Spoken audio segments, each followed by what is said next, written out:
Hello, everybody. Welcome to another episode of the Thriving Adoptees podcast. Today, I'm delighted to be joined by Gaynor Cherieann. Welcome to the show, Gaynor. Looking forward to a great conversation today.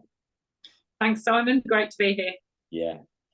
So I was just having a little shufty on Facebook before we started the call and saw that Gaynor's been up in Fort Augustus, Scotland, very scenic part of the world. So it's at the end of, is it at the end of Loch Ness? Is it? That's right.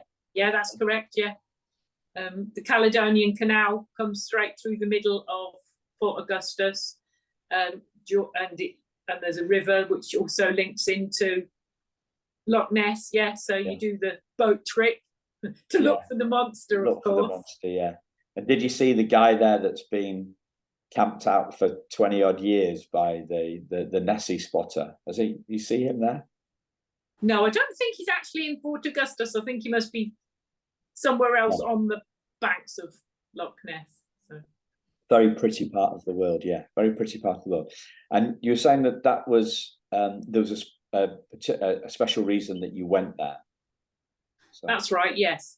So it was what I call my putting the ghosts to rest trip, which means my adopted parents moved there to that beautiful place about 20 odd years ago, away from us where we grew up, sold up, moved away completely.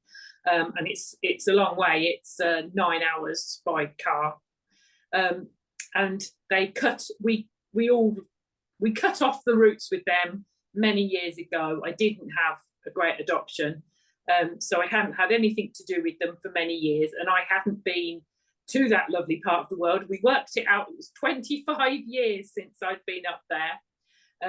So after the death of my adopted mother about 18 months ago, and the estate being sorted out, and my sister and I not being left anything, and all sorts of aggro as these things cause in families, I just felt I needed to go and put some ghosts to rest and find out where the adopted parents' ashes had gone and what had happened to their property, and just generally walk around the area and think about what went on and what could have been and everything. And did all that, and I feel I've done it, and I don't need to go again, and I feel quite released. Yeah. You feel released. So tell us more about the release. I don't think I'll ever I will think about them in passing, but I just don't want to. So it's gone. I said a few words in my head. I threw a rose into the river outside their beautiful property, which belongs to somebody else now, and we don't even know who. I don't have to think about it again. Yeah. So there's a kind of paradox seemed playing to me that came apparent when you said you put a rose in the river. So there's kind of like you're wanting to forget about it, and as you say, you didn't have a great adoption, and still you're putting a rose into the river. So I think that, I get your point, but I think that was more for the one of the two of them, which was my dad, I still think of him as my dad, and he was the one that I felt closer to, even though it wasn't a great adoption and relationship. So I think I did that for him because I hadn't been up since he died, and he died 5 years ago or so. So I think that was more for him. And it was just a final, what you do, like funerals and so forth, you know? Yeah. So was your dad aware of your adoptive dad? Was he aware of the fact that that your relationship with him was different to his wife's relationship with you? Oh, most definitely, yes. And she made it worse. She was a narcissist, he was a control freak, so he cut us off as well, because he was one of those people you had to do it his way or no way. But he was different from her. It was, neither of them were perfect by any means, but nobody ever is. But I felt closer to him, and as growing up, I felt he was a proper dad to us. He just got very controlling as he got older. He had Parkinson's anyway, which turned him even nastier, that kind of thing. But she was the narcissist. That's all I need to say, really. Yeah. Did he try and change her?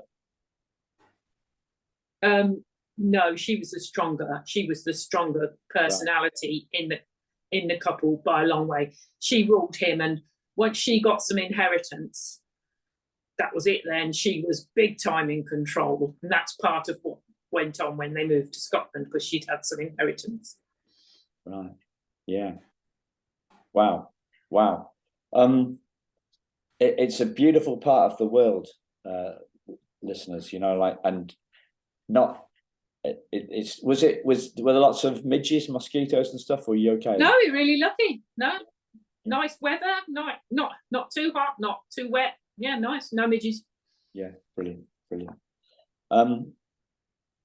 So you've said it wasn't great. I guess it's a big understatement.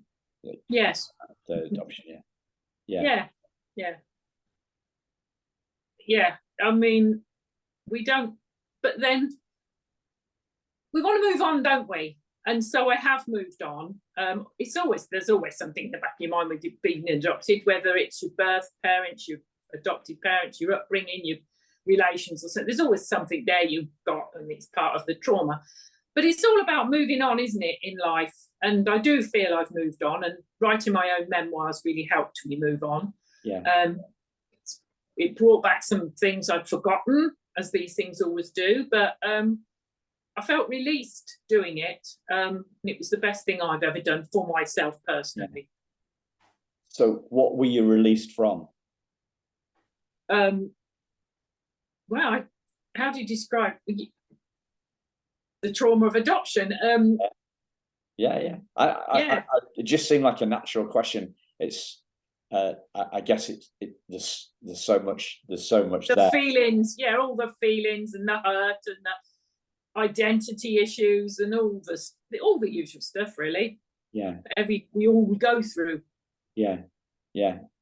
But we're talking here in stages, aren't we? Yeah.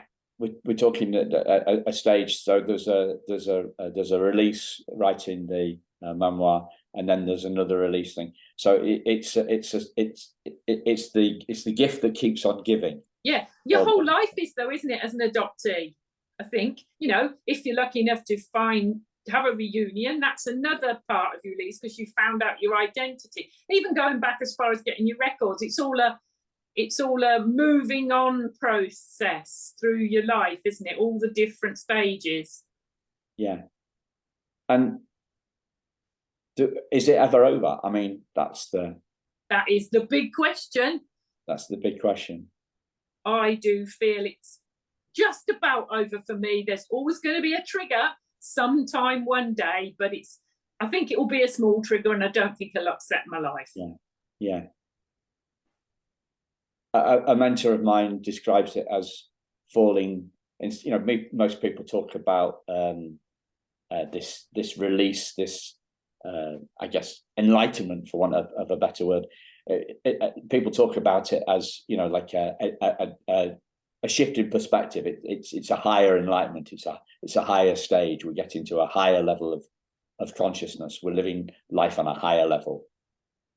He describes it as, this is a guy called Michael Neal, who describes it as, it feels to him like more like falling down sets of stairs.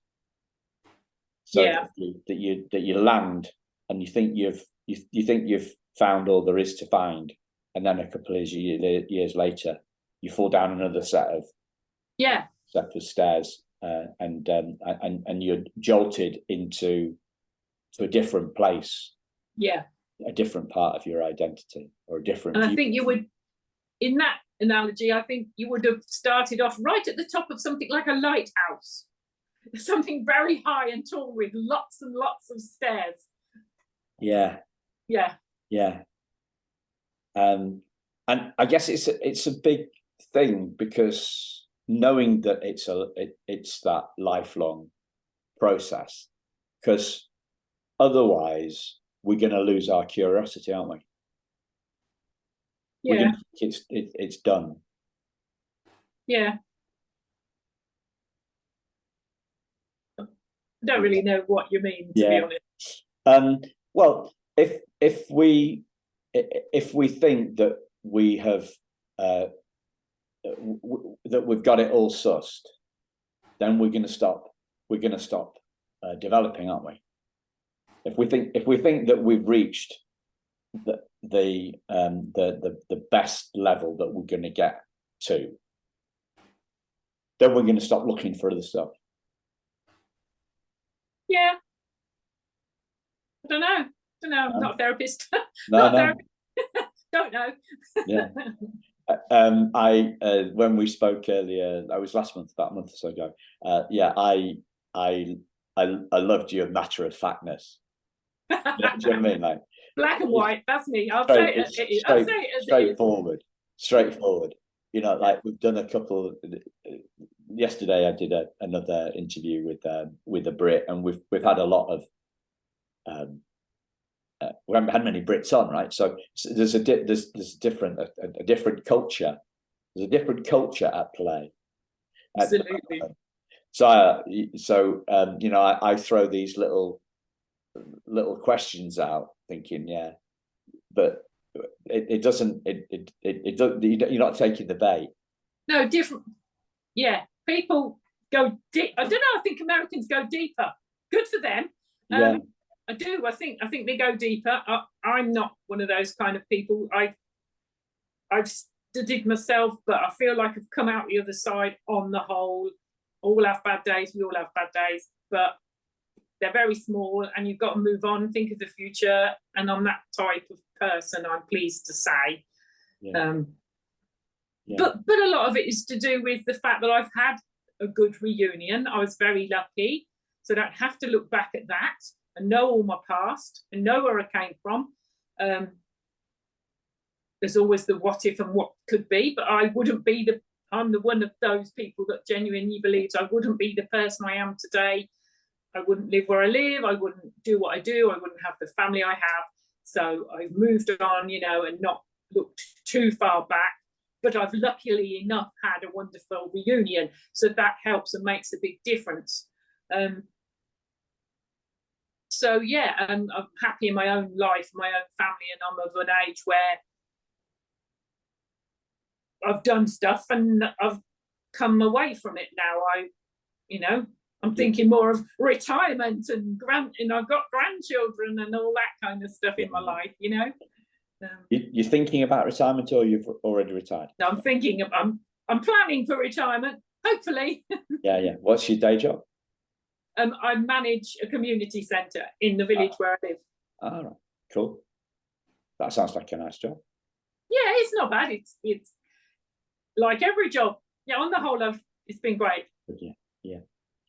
So I wrote down a few things from my notes last time, and one of the words that I wrote down was phrases that I wrote down was, I think it must have been one of yours, righteously miserable. So do you remember saying that, or what? No. No. Okay. You probably wrote that about me. No, I don't think you did.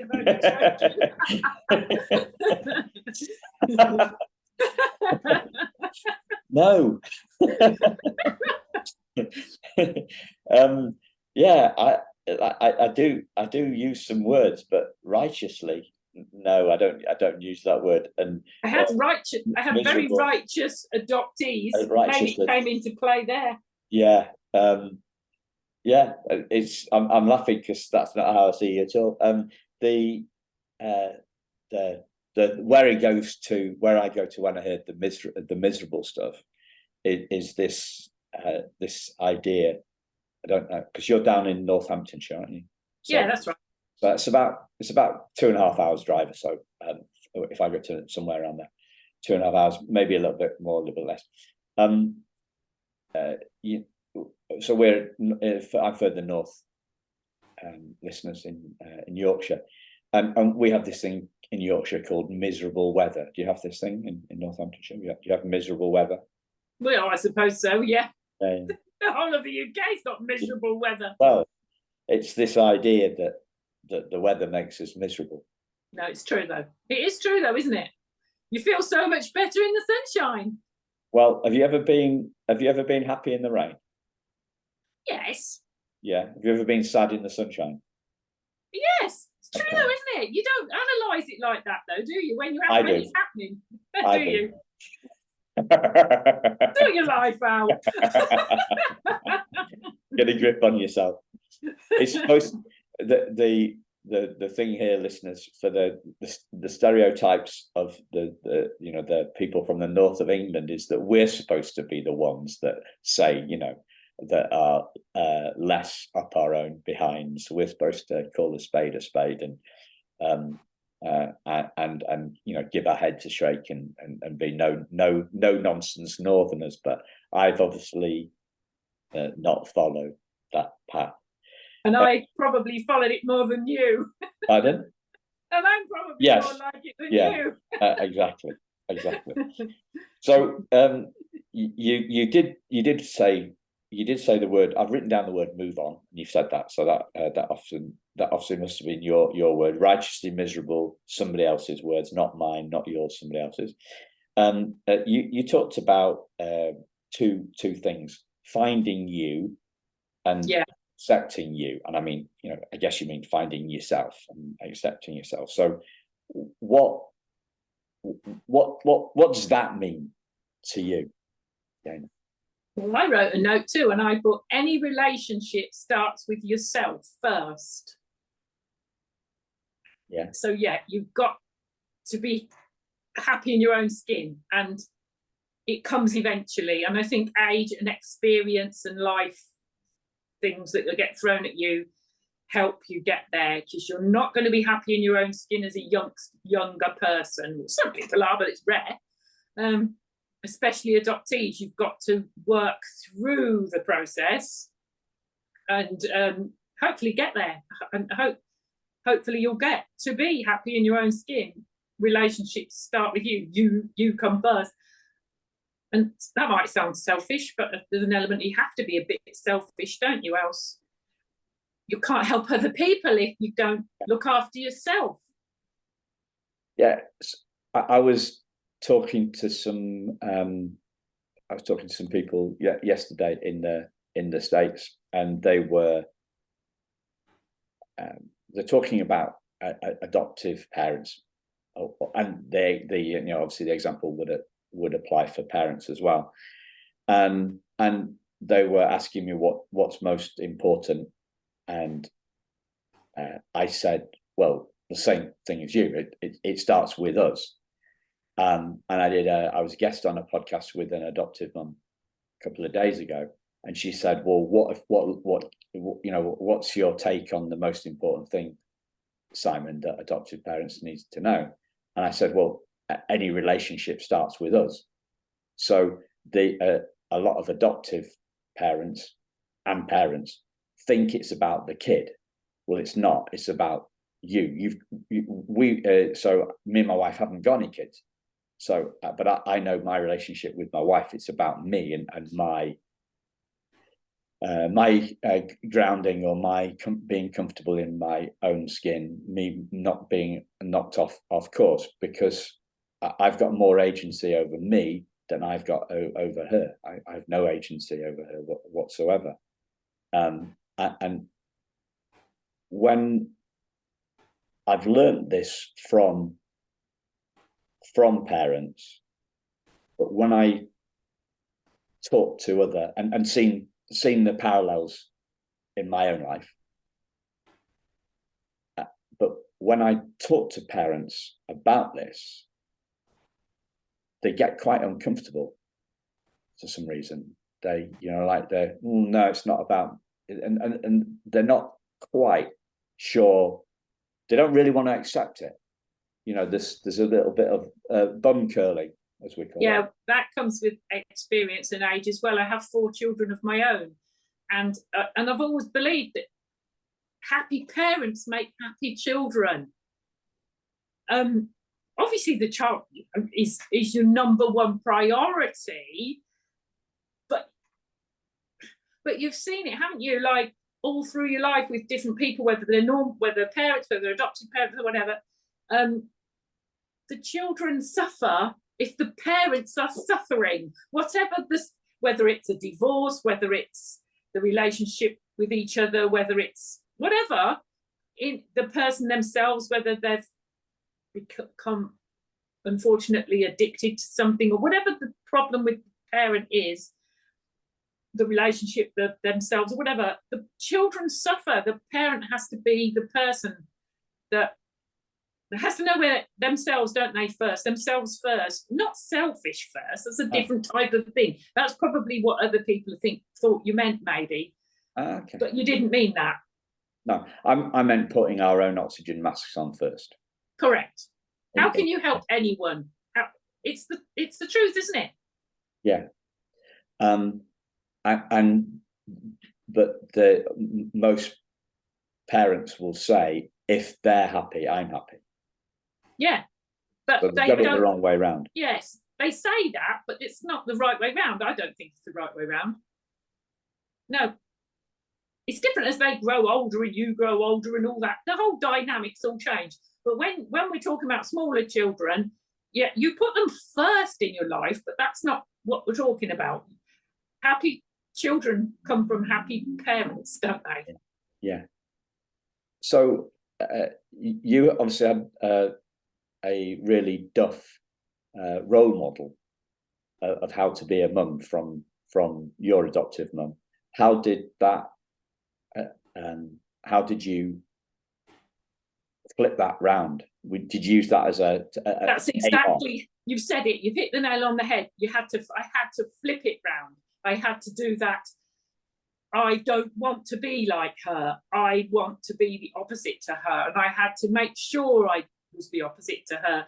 And I had other role model people in my life, possibly aunties, or always my godmother was one of them, and your neighbours and even your friends' mums, people like that. You've obviously seen other mums as role models anyway, so that side of it. But I made a concerted effort in my life. I made sure that I wasn't like her, and if I ever started to say something that sounded like her, or suddenly think that it reminded me of her, because of course she brought me up, so there's always going to be those things. I suddenly realised it, hopefully. I'm not saying I got it right every single time. Of course I didn't.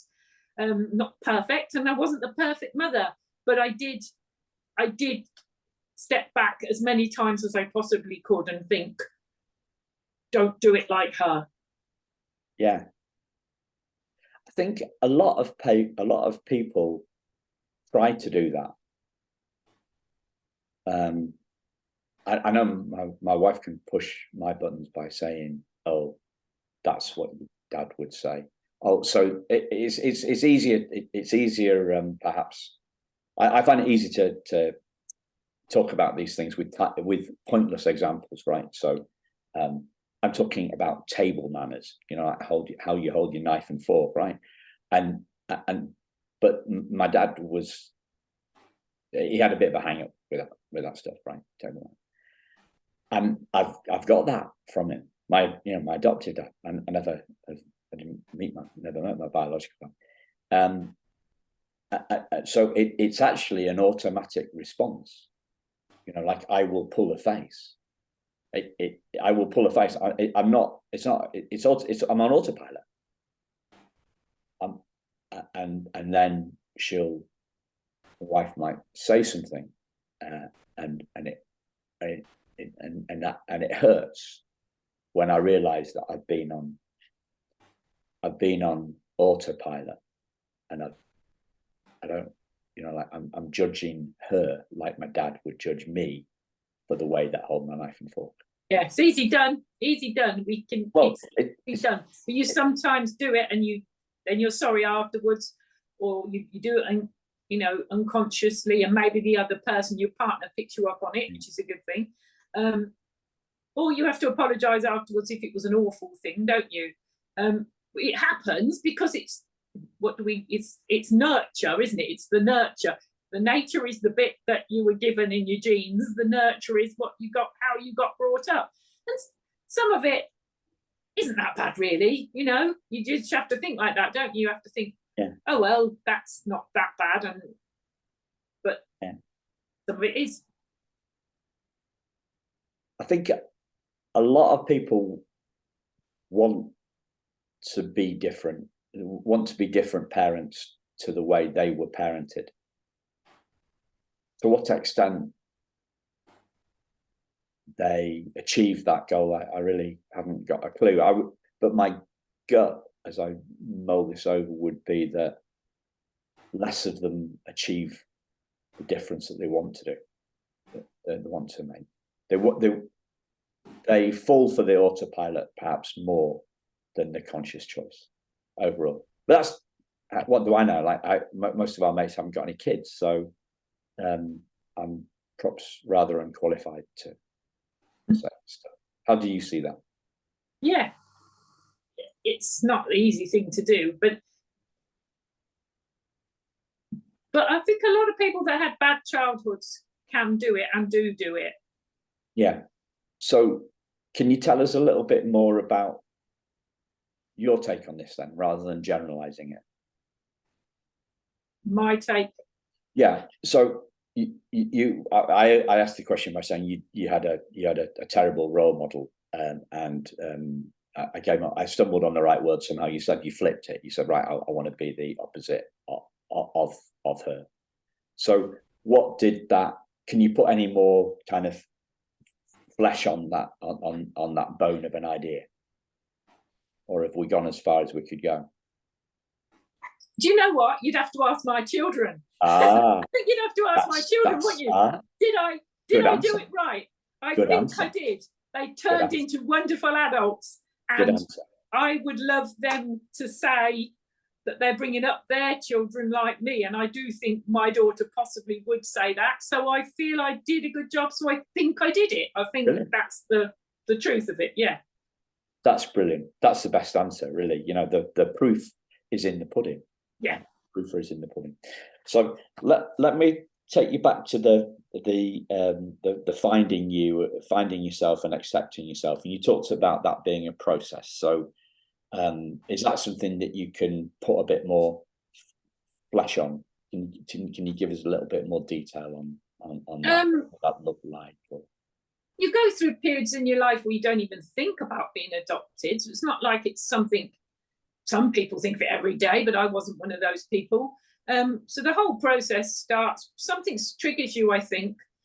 I mean, in my case, I probably didn't even think I would search or anything was different about me when I was a child. You just grow up, you are a child, aren't you? And it's the norm, isn't it? Then you fall out with your parents as teenagers, but so a lot of your friends, because it's the teenage stuff. So I think back then I just perhaps started to think that at least I don't share their genes. So that was just a little trigger that I used to think about when everybody was moaning about their parents, but that was quite normal back then. And then it's a process through your life, because I didn't even start to really consider what adoption meant until I had my first child. But then you're really busy with your life because you've got a baby and everything. But the feelings of having someone that not necessarily looks like you, but it's got your genes, that shares your genes for the very first time, is a massive thing in most adoptees who've had children. So that starts the trigger. But then you move on through and different stages of your life.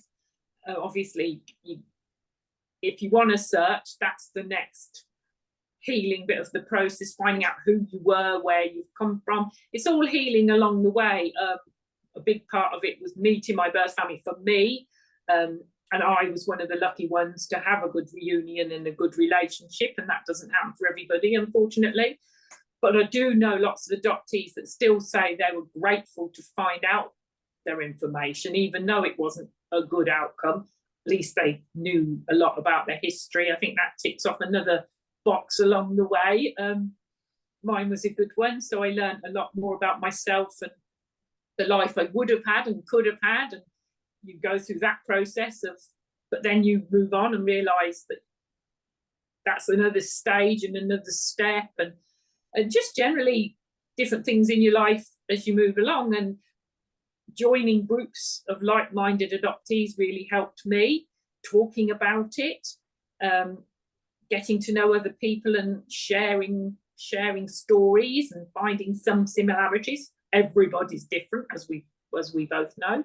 Everybody's story is completely different, but we've all got similarities and we share certain things. And I've had a good group of adoptees around me. Some people go for counselling. I am not one of those people, but I get it, and I think it's a great thing if you feel you need it.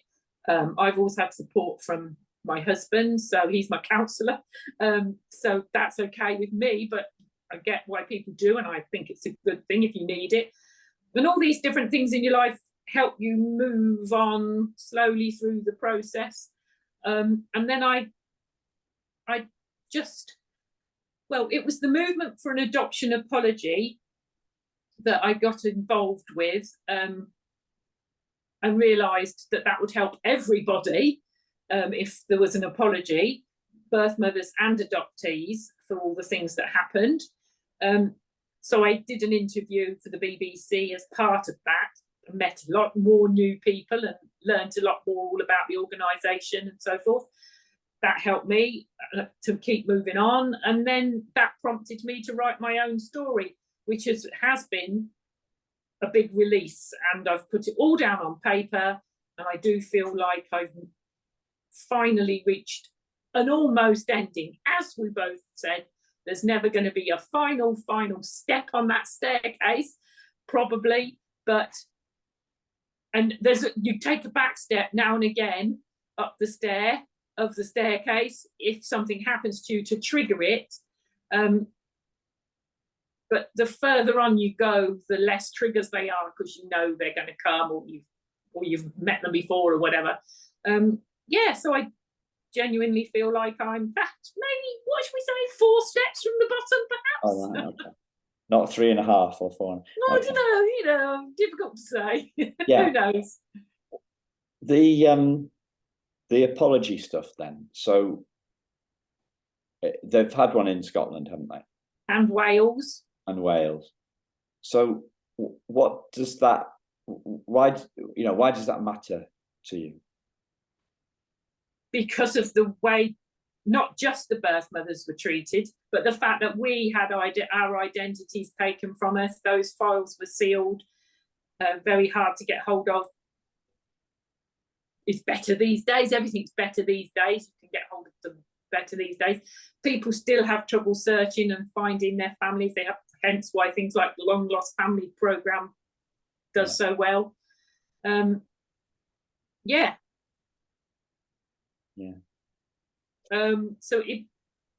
just think it's just necessary that. So again, it's another moving on step for most adoptees and birth mothers. Yeah. How do you feel about the regulation of the? Do you know anything about the regulation of counsellors and therapists in the UK for adoption? Have you heard about this stuff? Yeah, they're Ofsted, aren't they? Yeah. So listeners, for listeners outside outside England, Ofsted is the Office of Standards in Education. So it's a government body that actually their main job is inspecting schools, and they are the bane of the head's life, because they turn up and they can really turn things. They can make life very difficult. They can put schools into what's called special measures if they don't think that the school's up to scratch. So they are, although they try to say their partner, they are still pretty feared, aren't they? I think. So they're not they're like the whipping, they're like the whipping boys and girls for the government Department for Education, and they also happen to regulate adoption therapists, and they set some very high standards or they set some high benchmarks for therapists. They don't make any distinction between a coach and a therapist, like most people would do.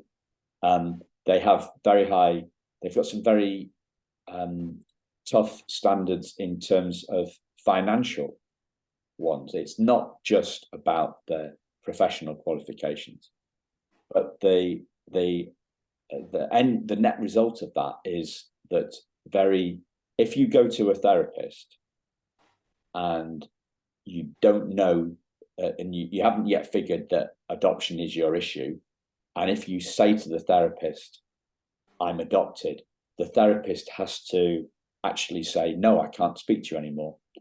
You need somebody on the Ofsted register. If they don't do that, they can get some pretty strong fines. I don't know. The Ofsted are going to come for them if they find they're doing something that they shouldn't be doing.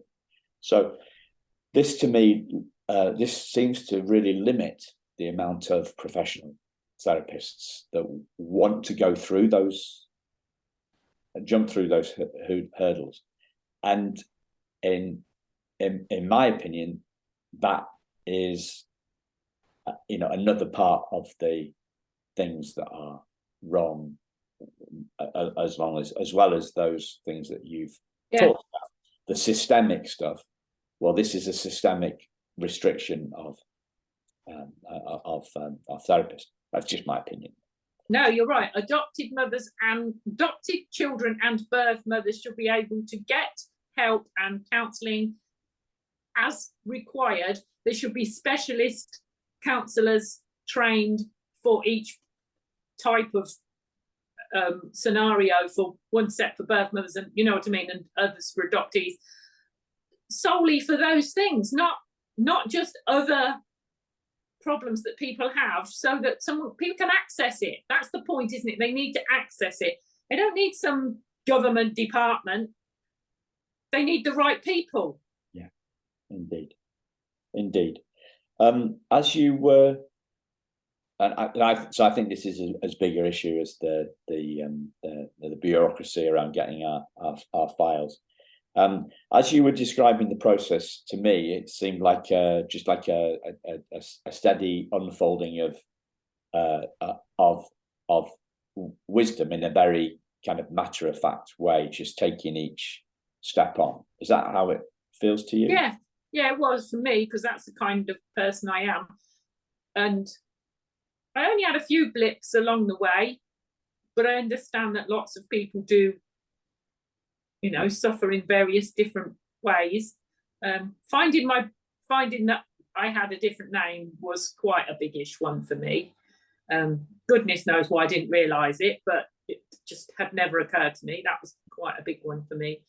And then just small things along the way have hit me, but I've never had the massive breakdown type thing. But a lot of adoptees do, and I understand why.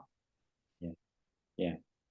Did they warn you, the people, that because you have to, in England, you have to, when you're accessing your records, you have to go through an agency, don't you? You have to go an intermediary, and they're supposed to give you counselling and not counselling. They're supposed to do it in a sensitive way, and offer counselling if it's needed. Something like that. Did they tell you that you might find out that you had a different name? No, not really. I suppose they just said you might find out some things you don't want to hear or whatever. They just generalise. But I was lucky again. I was very lucky, and I know I was. I had a very nice lady who was the social worker of the council, and she went through the file with me. She gave me copies, and she sort of said, if you need any help, I'll help you. And so I was very lucky. Yeah. I just thought, oh, I've had two names, and nobody ever nobody ever told, never No. ever told me. No. One of the things I hear quite or see quite a lot on social media is that that we as adoptees are told that we should be grateful. And have you experienced that? Oh yes, you grow up with that. I mean, I grew up in a church environment where I did meet some other children who were adopted, because a lot of the parents kind of had to go to church to get the vicar to help them, so they looked like they were wonderful citizens to get the child that they wanted, kind of thing. It was a whole grateful. It was a whole grateful thing. That mine, although they were narcissists and so forth, never actually did that you'll get sent back type of thing. But I know a lot of adoptive parents do say that, the ones that aren't very nice. But you have to be grateful, don't you? Aren't we supposed to be grateful? We were adopted. Yeah. Those wonderful people did all that wonderful stuff for us, and those mothers didn't actually want us, you know. We've heard it all, haven't we? Well, I don't remember much of it. I don't know whether that's just because I've got a terrible memory or because it didn't happen. My gut, I'm not sure, but my gut feel is it because people didn't tell me.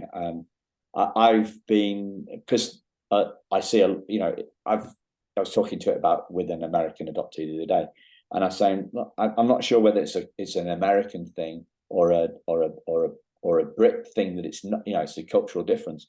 But clearly, it's just passed me by, or I've just been it's passed me by, or I've been oblivious to it. It hasn't happened to me, or it has happened to me, and I've just forgotten. But, I think it's the environment you were brought up in. You obviously had a lovely adoption, so therefore they didn't say that to you because they were grateful to get you.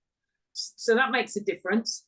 And the other people around you. So like I say, in a church, in my case, don't get me wrong, I'm not trying to slag off the church, but in my case, you were brought up with like-minded people who were like, oh, you're so lucky to have such wonderful parents, and you're so lucky that they adopted you, that type of situation. And then you've got the parents in the background, they never said we were lucky to have you. It was I was lucky to have them. So probably you missed out on it because your parents thought they were lucky to have you.